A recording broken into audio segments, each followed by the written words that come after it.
Before we start, I want to make it very clear that I have full intention of purchasing the RawBeautyKristi and Colourpop collab palette. Hey y'all, welcome back to my channel and to another episode of duping new palettes with what I already own. And usually I do this exercise, this game with myself to talk myself out of purchasing a palette. Now, this one, even after doing this, I'm pretty sure I'm gonna purchase it if I can get it before it sells out. The name of her collab palette is At Forest Sight, and the packaging is a cottagecore dream, but even more importantly than that, especially with Colourpop, the shades inside look so gorgeous, like well curated, and I think that this palette has the potential to be as iconic as Colourpop Dream Street was with Kathleen Lights. Iconic.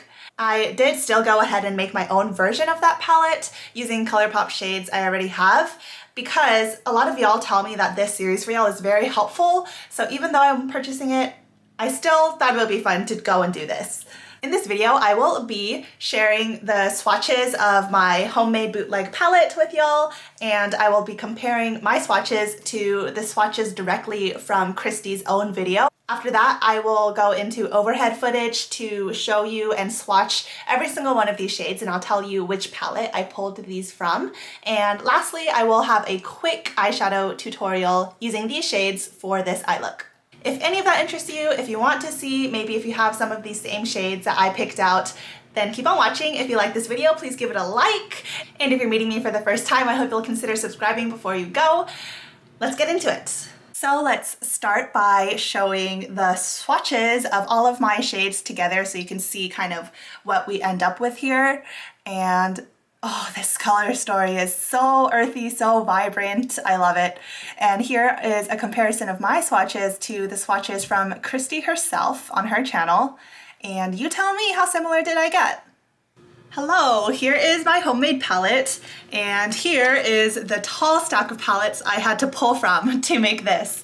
And I told y'all already how I feel about the RawBeautyKristi palette At Forest Sight, but say this was another palette and I really was doing this exercise to talk myself out of buying it, it may not seem practical to most to have to pull from this many palettes just to make it, because, you know, like who really does that if you're not me? But when you think about it, it's not like I'm losing anything by, say, making a palette and keeping it here. That's what I did with the Hocus Pocus palette a month or so back. Because, like, in 1 or 2 weeks or however long I keep my homemade palette, I'm not gonna use all of these eyeshadow palettes. And so it's not like I'm, you know, like taking something away from my eyeshadow experience that week, when truly I'm adding something.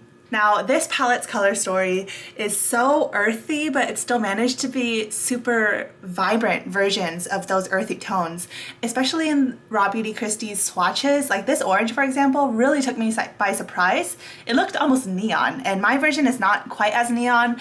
In all honesty, this may be a little bit more muted than the real palette is, although it's kind of hard to tell because I feel like there was a lot of post-production editing on especially Colourpop's content. So many like Instagram stories and photos just look so different from each other, so I did the best with what I had. Now this first shade, Puffball, which is like a very richly warm, a little bit deeper transition shade, I pulled from my Colourpop Sweet Talk palette, and it is this bottom shade called West Side. So let me give you a swatch of that. I did my nails all pretty for y'all, but they already got like messed up. Ah, classic.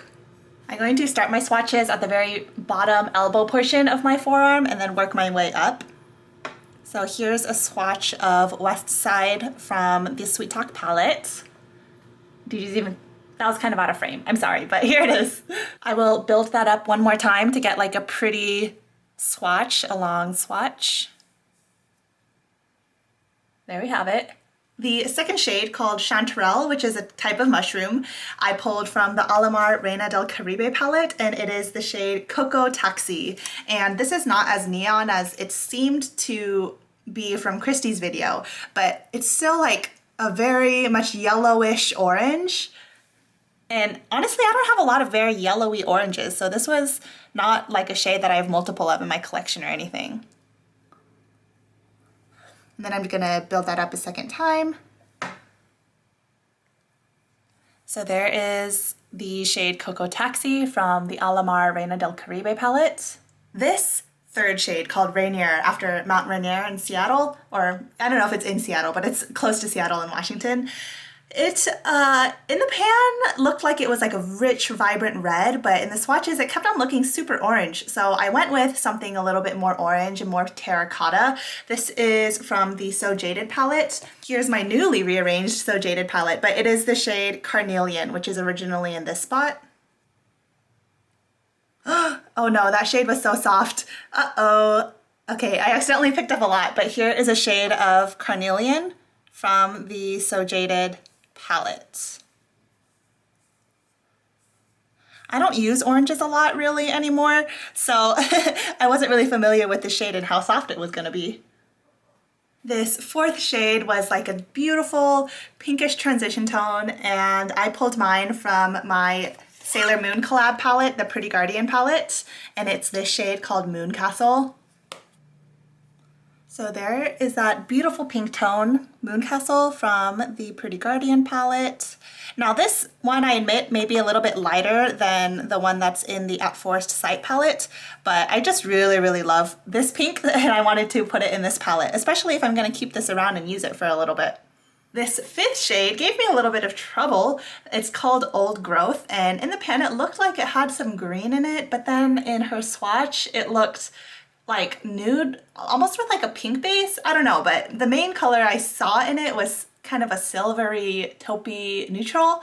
So that's what I picked, and it's from the, did I say this was called Old Growth? This is called Evergreen, by the way, and the shade I pulled is from my So Jaded palette, and it is called Smokey Quartz, which is originally in this placement right here. So here's a swatch of Smokey Quartz, and this is my favorite shade ever in the So Jaded palette, and so I love pulling it when I'm making my own versions because it reminds me, you know, like how much I love what I already have. So there's Smokey Quartz. I really think that'll look similar to the swatch when I compare the footage. That kind of like nude base with a little bit of pink, but the reflect is really cool toned and silvery. The fifth shade is called West Coast, which is like a very like warm, intense gold. And this I pulled from my Honey palette, and it is a shade called Dandy, which is in this spot. This shade is like a true gold. It may not be as warm or orangey as the one in Kristi's palette.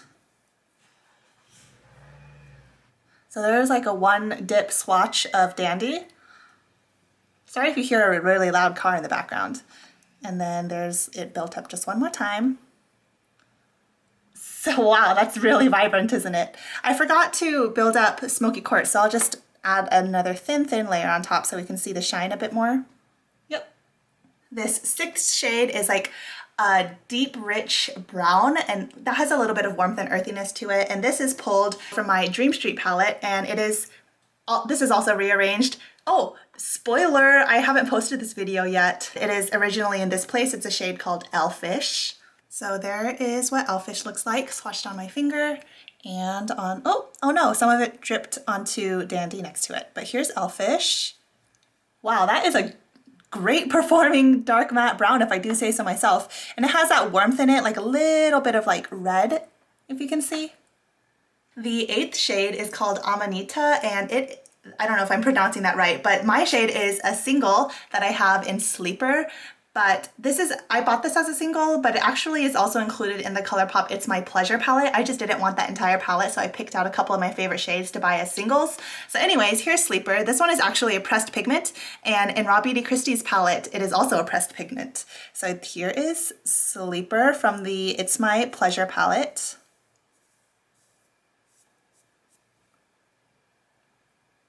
And I'll build it up once more, just so we can get more of that richness. All right. Oh, that's so beautiful. It's like a little bit of a reddy purple, but not like a pink purple, which is super annoying to me when I'm expecting a true purple. Onto the last row, which has like the greeny bluish teals.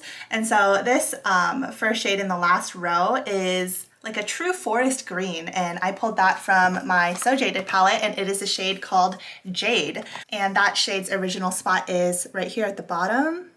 If you have the single from Colourpop called Team Captain, that may also work, but I find that just this shadow from the So Jaded palette performs a lot better than my single of Team Captain does. I think my Team Captain has hard pan because it's really hard to pick up product from it now. So there is Jade from So Jaded. The third to last shade is called Emerald City in Kristi's palette, and it is just this rich, like emerald. Yeah, so mine I pulled actually not from a Colourpop palette. I don't have such a rich green among any of my current Colourpop palettes that I own, so I pulled this from the Artemis palette, which, as you can even tell from the packaging, is quite heavy in the greens. And it is the shade called Stealth. This palette, surprise, I also rearranged, but Stealth's original spot was right here.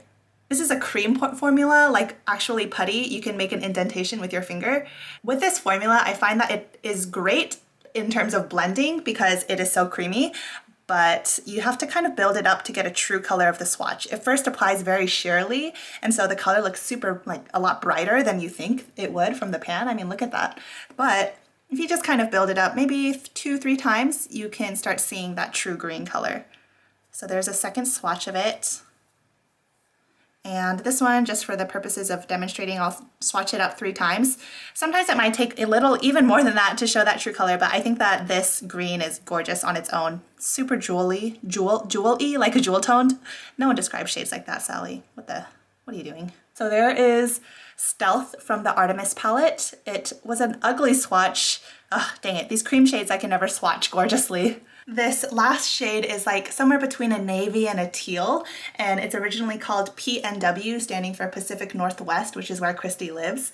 And I pulled my shade from the Colourpop Dream Street palette, and it is a shade called Water Bearer, which was originally in this spot in this palette. So here is a swatch of Water Bearer from the Dream Street. Wow, I'm still amazed like how well this navy color like performs, especially in a little bit of an older palette from Colourpop. There you go, somewhere between a navy and a teal. The next shade is a matte black with glitter, and I know, another matte black with glitter, but Kristi's swatch of it actually made it look super, super sparkly, so it's not that weird in between.